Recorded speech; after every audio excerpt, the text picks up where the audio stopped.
Today I would like to tell you one story. When I was coming home, I remembered this day. My 8th year student Bolat came unprepared to the lesson. Why did his interest in literature decrease?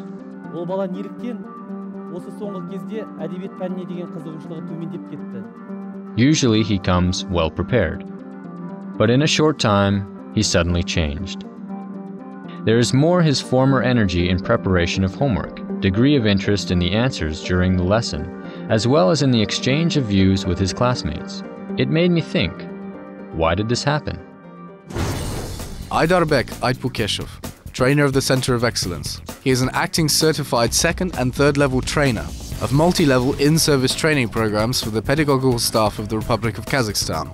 He completed the training courses for trainers of in-service program for the head staff of comprehensive secondary schools of the Republic of Kazakhstan.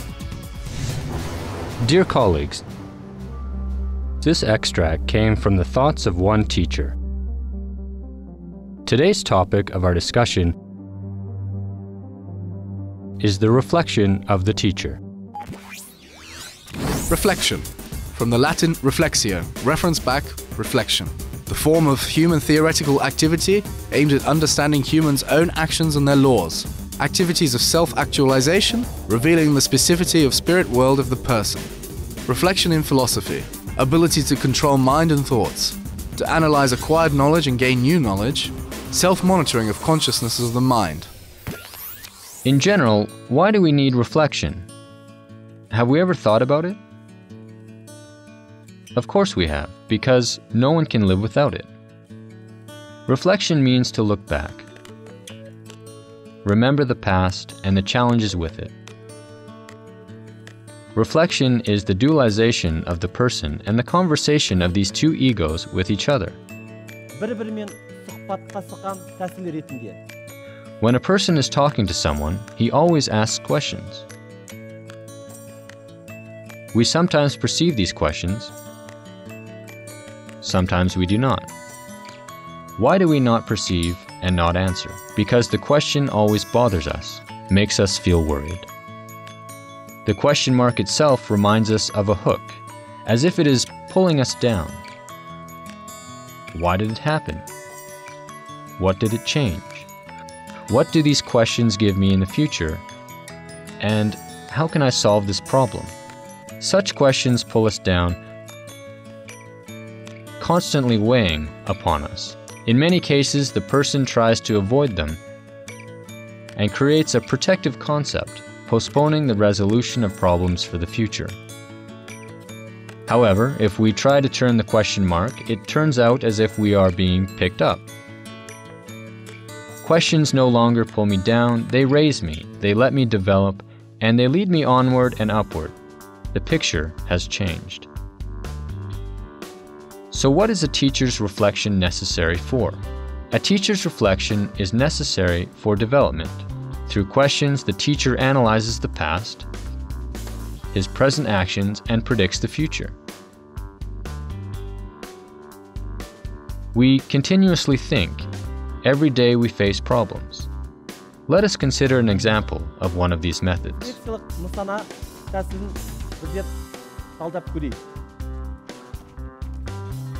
An object is divided into 4 parts. One part represents a teacher, the other a pupil. The third part, content of an everyday lesson. The fourth, a pedagogical method. If in this object we analyze the applied method, then in the part of the teacher, we will score 6 points out of 10. It means that the arising of some problems in this lesson were up to the teacher. The teacher was not appropriately prepared for the lesson or could not mobilize necessity to perform his role in the classroom to a necessary degree.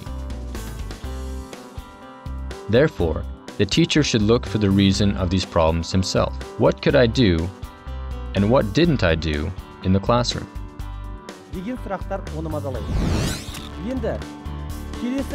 Now the pupil becomes an object.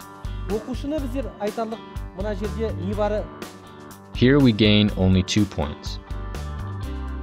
If there are 25 pupils in the classroom, and only 2 pupils among them have gained 10 points, the conclusion is that the pupils have not fulfilled their functions at all. The lesson did not arouse any interest among the pupils. They were inactive. Therefore, the main object of the lesson, personal development, was not achieved. демек біздің That is, we should look for the root of the mistake here at this point. біздер осы жерден іздеу керек. The next part is content. This part was also not fully worked out. Apparently, the teacher had some omissions. You see that the content which is defined by the standards sometimes exceeds the time allotted for the lesson. әрине кей кездерде мөлшерден асып кетеді.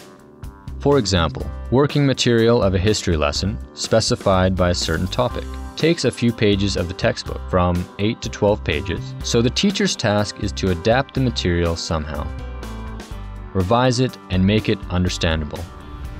Sometimes age characteristics of students are not taken into account. Textbooks contain a lot of scientific studies and evidence. However, the task of the teachers who plan their activities in the classroom and prepare the lesson is to pay special attention to the problems identified. The next most important part is the method, its relevance in each case. 80% of achievement of an objective in the classroom is the ability to find a harmonious, correct method for teaching the material during a lesson. Even in the case of a large volume of information in the classroom, the teacher will be able to choose the right methods and techniques for teaching the new material. The main aim of the lesson will be reached. Сабақтың негізгі мақсаты да іске асады деген ойдамыз. This is just one example. But if this is so wonderful, why doesn't the teacher do this every day during his lesson? What barriers exist towards this? Generally, the meaning of the word reflection is related to the emergence of difficulties. The first of them, and the most important, is the culture of silence. Who wants to express his internal problems out loud? Tell me, please. Each of us considers his problem as a personal one and is inappropriate, as it seems to us, to bring it into conversation with others. Therefore, he ignores it. The second reason for silence is fear, which lies in the fact that most of us think that if a colleague finds out about our problem, Ол мені құзыреті төмен. they will consider us as incompetent and low-skilled teachers. Сондықтан мен ешкімге еш нәрсе айтпаймын. This internal resistance causes the teacher to remain silent about his doubts and difficulties, and thus, in many cases, it prevents full self-awareness of his own activity. Generally, reflection in pedagogics is divided into the following types. Retrospective reflection lies in the fact of thoughtful analysis of a past event. Prospective reflection includes the analysis of action which occurs at present. For example, at the history lesson in 9th grade, a teacher is shouting at a delinquent pupil in full voice. The pupil of 9th grade is an adult with a personal inherent worth. Белгілі өзінің мені тұлғасы қалыптасып келе жатқан азамат. After shouting at him, the pupil, having lost his patience, says rude things to someone who shows aggression towards him. Why are you bothering me? Leave me alone. Дөрекі білдіреді. Осы жерде мұғалім үнсіздік ұстайды. Үнсіздік ұстайды да, If, after a pause, the teacher says, "I'm sorry, Bolat. I apparently raised my voice at you and hurt your dignity." ар намысына тиген болар. Деген жағдайда, Then this unfavorable moment in the educational process will change rapidly. Therefore, the teacher will give the pupil a very great opportunity for the manifestation of response politeness. In this case, the teacher was able to fully implement their prospective reflection in practice. Considering reflection as a constant look back, we can make a big mistake. All of our activities today undoubtedly are aimed at the perfect far of our educational activities. We do analyze the introspection and take into account errors to do better in the future than now. Every person wants to get better, including the teacher striving for perfection in his profession. And so, introspective reflection is what we need. Because introspective reflection is thinking by predicting the future.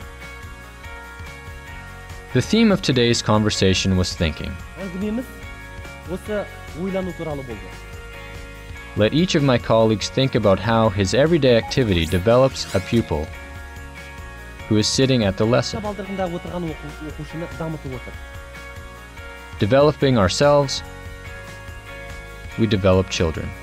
And if this is true, then let us, my dear colleague, become a retrospectively thinking teacher.